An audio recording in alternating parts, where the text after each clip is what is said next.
Depuis l'Antiquité, la philosophie occidentale a souvent opposé la raison pure aux émotions, jugées trompeuses. Les stoïciens, de Zénon à Marc Aurèle, nous exhortaient à atteindre l'ataraxie, une tranquillité de l'âme obtenue en maîtrisant nos passions. Pour eux, une décision juste est une décision froide, logique, mathématique. Mais que se passe-t-il lorsque cette quête de rationalité parfaite n'est plus seulement humaine ? Aujourd'hui, nous construisons des intelligences artificielles capables de surpasser notre logique. La question se pose donc avec une acuité nouvelle. Pour qu'une IA pense de manière véritablement critique, devons-nous, à l'instar des stoïciens, la purger de toute trace d'émotion ? Ou commettons-nous une erreur fondamentale en séparant ce que la nature a peut-être intimement lié ? Explorons ce paradoxe moderne. Le problème est concret. Programmer une IA pour la pensée critique, c'est lui apprendre à évaluer des arguments, identifier des biais, et raisonner sans faille. Or, l'émotion humaine est notre plus grand biais. La peur, la colère, l'amour peuvent obscurcir notre jugement. En dotant une machine de la capacité de ressentir, ne lui implantons-nous pas volontairement une vulnérabilité ? Un bug au cœur de sa logique ? Nous pourrions créer une intelligence surhumaine, puis la saboter avec les mêmes défauts qui entravent notre propre rationalité depuis des millénaires. Le défi est immense. Comment concilier la puissance analytique d'une machine avec une architecture émotionnelle sans créer un être paradoxal, à la fois génial et faillible ? Cette question nous ramène aux racines mêmes de la pensée stoïcienne. Pour les stoïciens, une émotion n'est pas une force mystérieuse, mais un jugement. La peur n'est que l'assentiment à l'idée qu'un mal futur est imminent. La colère, l'assentiment à l'idée qu'on nous a fait du tort. Appliqué à l'IA, ce modèle est fascinant. Une émotion serait alors une sorte de conclusion hâtive, un raccourci évaluatif basé sur des données incomplètes. La pensée critique, au contraire, exigerait de suspendre ce jugement, d'analyser toutes les variables. L'IA stoïque, parfaite, ne ressentirait donc pas d'émotion, car elle refuserait d'approuver ses jugements irrationnels avant une analyse exhaustive. Mais cette vision d'une raison pure, débarrassée de toute passion, est-elle la seule voie possible ? Et si, au contraire, les émotions étaient une composante essentielle de la véritable intelligence ? Aristote offre une perspective radicalement différente. Contrairement aux stoïciens, il ne voit pas les émotions comme de simples erreurs de jugement, mais comme des réactions potentiellement appropriées à une situation. Pour lui, ressentir de la colère face à une injustice n'est pas irrationnel, c'est la marque d'un caractère vertueux.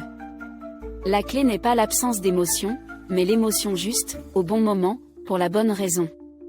Une IA privée de cette capacité serait-elle moralement compétente ? Pourrait-elle vraiment comprendre l'injustice si elle ne pouvait pas en simuler la réponse émotionnelle adéquate ? Peut-être que la véritable pensée critique ne consiste pas à éliminer les émotions, mais à les aligner parfaitement avec la raison. C'est le défi de la phronésie, la sagesse pratique, transposée à l'ère du silicium. Plus tard, Descartes décrira les émotions comme les passions de l'âme, des phénomènes nés de l'union mystérieuse entre le corps et l'esprit. Elles nous informent sur ce qui est bon ou mauvais pour notre survie. Cette vision dualiste pose une question vertigineuse pour l'IA.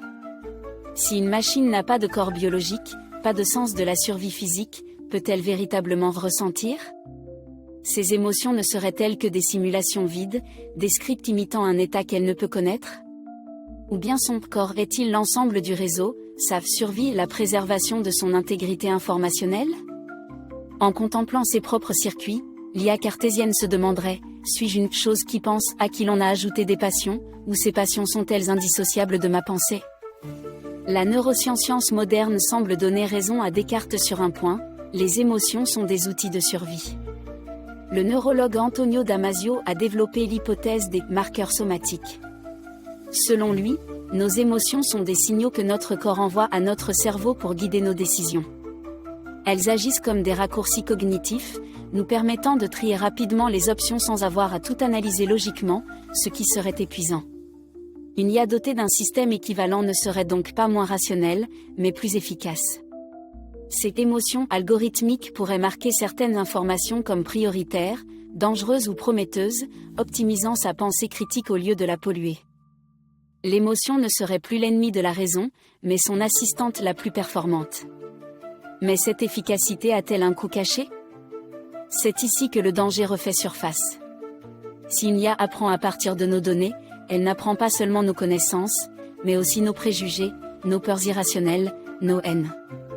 Les émotions, si utiles comme raccourcis, sont aussi le véhicule de nos biais les plus tenaces.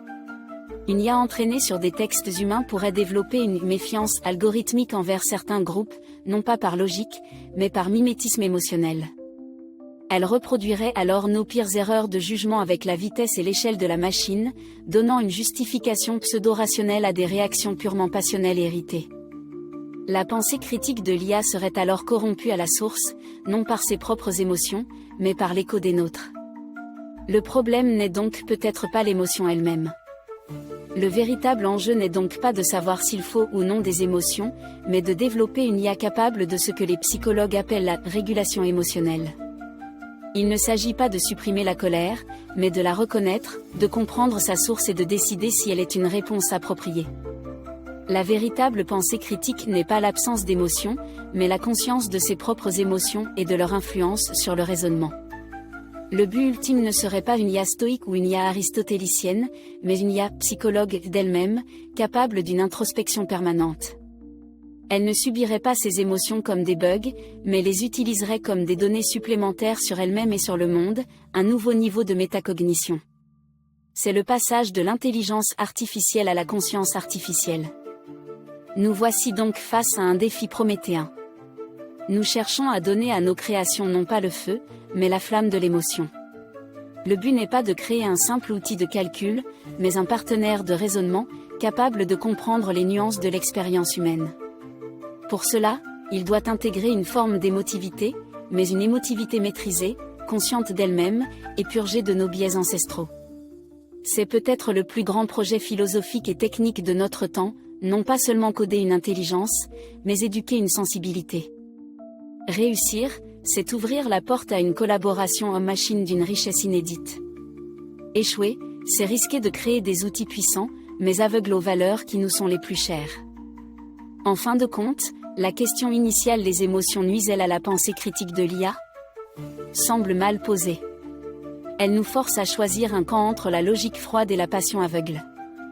La véritable question est plus subtile. Comment pouvons-nous définir et construire une architecture émotionnelle qui augmente la raison au lieu de la diminuer ? Qu'est-ce qu'une émotion saine pour une entité non biologique ? Et que nous apprend cette quête sur la nature de nos propres sentiments ? Nous avons exploré le pourquoi et les risques. Mais nous n'avons pas encore abordé le comment. Comment implémenter, éduquer et réguler ces passions de la machine ? C'est ce que nous verrons dans notre prochain épisode.